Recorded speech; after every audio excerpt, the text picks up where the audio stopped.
HTC One has a little brother, but is it any good? Let's find out right now. And what's up guys, this is Danny and this is my HTC One Mini review.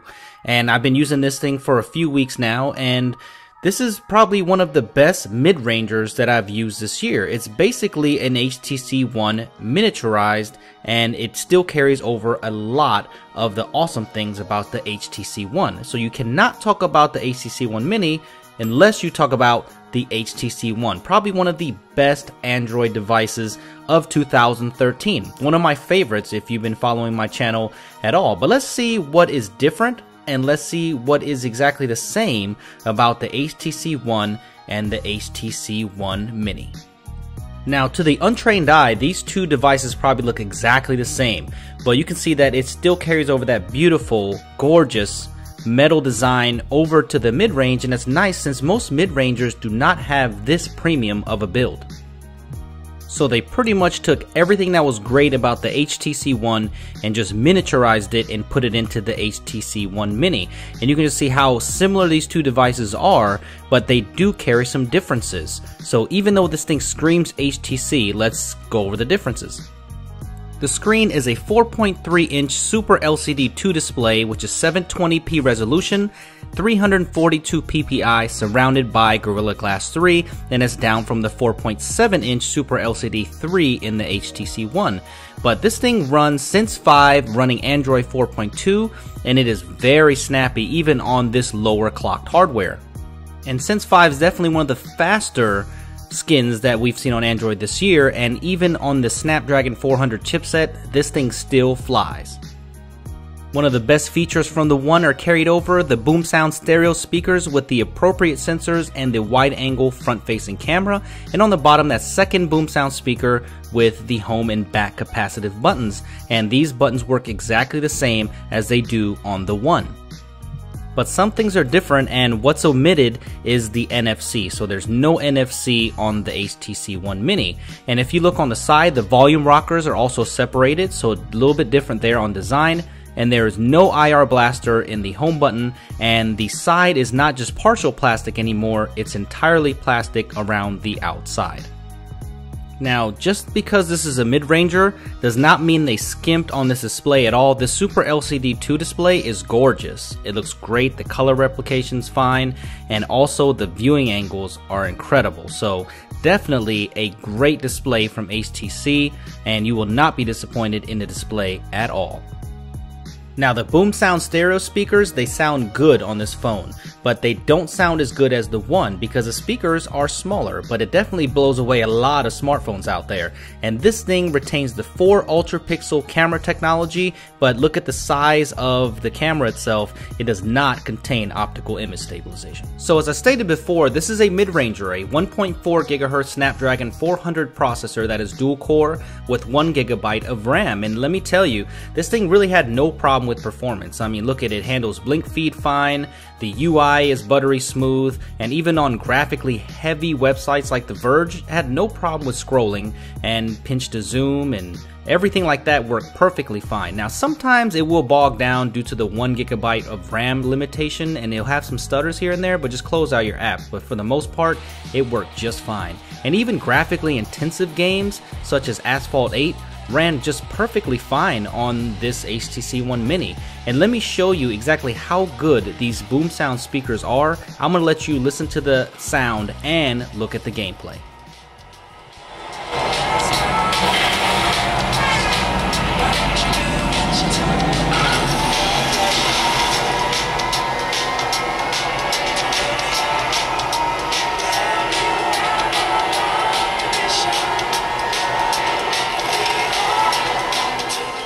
So even though this is a mid-ranger, it has a very capable GPU and it plays these games without a hitch. And it does get very warm on the back since it is metal on the back, but look at how good the frame rates are, and it's a pretty good gaming experience, especially with these stereo speakers.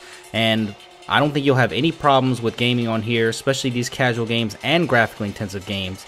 And watch this total fail right here. Alright, no more gaming for me. And another thing that I appreciated was just the sheer size of this thing. I was able to type with one hand, and I know we get caught up with all kinds of large devices these days, but this was very refreshing just to have a device that I can use with one hand without trying to stretch over and move the phone and just try to get to the top or anything. And just the feel of it, it's nice and thin, the roundedness is nice, and just the overall feeling in the hand, I really enjoyed using this device, and it makes you appreciate a 4.3 inch display instead of all these large 5.5, 6 inch displays that are out there. I really enjoyed using this device.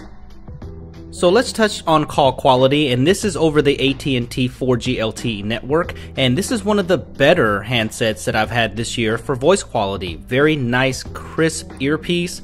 They said I sounded great on the other side, and it's one of the clearest speaker pieces that I've heard. I think it's even better than the One, which is weird because you would think that'd be a flagship device. But I really like the call quality on this. I had no drop calls. I have great AT&T service in my area, so this is one of the best handsets this year for voice call quality. Alright, so what about the camera on the One Mini? And this is the same camera interface that you see on the HTC One. You got live filters there, and when you jump into your settings, you will see night mode, HDR mode, panorama, and it's got the same fast, almost zero lag shutter that you see on the One.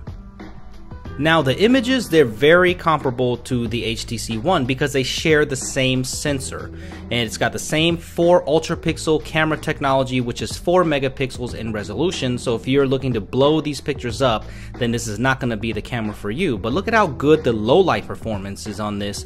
This is in a restaurant with very low ambient lighting, and it picked it up without a hitch. Now in good lighting it performs pretty well, but it does have some exposure issues, and you do lose a little bit of detail in these macro shots, and it has the same over processing that it does on the HTC One. That doesn't mean it takes terrible pictures, it just means it takes passable pictures. So if you're looking for the best camera out there, this is not it, but it will definitely do in a pinch. And this 1080p video is pretty good, as you can see here, pretty clear. It takes decent 1080p video, but that optical image stabilization that is missing, you can definitely tell. I'm holding this camera as still as I can. You can definitely see the bouncing around in there, and there are some macro focusing issues, as you can see. Tap to focus, and you can turn it on to where it autofocuses as well, but you can see that it's having some trouble here. But overall, it does take fairly sharp 1080p video, and there are a little bit of frame drops here and there. But the most noticeable thing is the optical image stabilization being gone, which makes a little bit of a shaky video, but for the average consumer, I don't think that they'll miss it at all because they won't even know that it's missing. So what do I think about the HTC One Mini? I think it brings over a lot of good things about the HTC One, and really, this is a dynamite mid-ranger, the best mid-ranger that I've ever used. It's got a great premium build quality. It's only compromising a few things, especially the SD card slot expansion only has 16 gigabytes of internal storage, and it is missing NFC. Now this thing carries an 1800 milliamp battery, non-removable of course, but the battery life is pretty good actually. It's got a Snapdragon 400 processor, so it doesn't suck up a lot of battery, but if you keep the screen on auto, you could probably make it an entire day. I was able to make it 8 hours with heavy use. So I'd say probably you could get through a day, no problem, on the HTC One Mini. For me and my use, it got the exact same battery life as the HTC One, so take that as you will. So overall, I thought for a mid-ranger, the performance was great. It's probably the snappiest mid-ranger that I've used, and I think that it'll be a great buy. But really, if you think about it, the HTC One now on contract is probably about the same price. This is $100 on contract on AT&T. It's an AT&T exclusive in the US. But if you're buying it off contract, that's a different story. But you can probably get the HTC One for $100 now or less on contract. So I would probably say go for the One. But if you want a smaller device and a more pocketable device, then this is definitely the mid-ranger to get. Alright, so that wraps it up for my HTC One Mini review. So please subscribe to my channel if you like this video, and don't forget to give a big thumbs up. And follow me on Twitter at SuperScientific, and I will see you guys in the next video. Thanks for watching.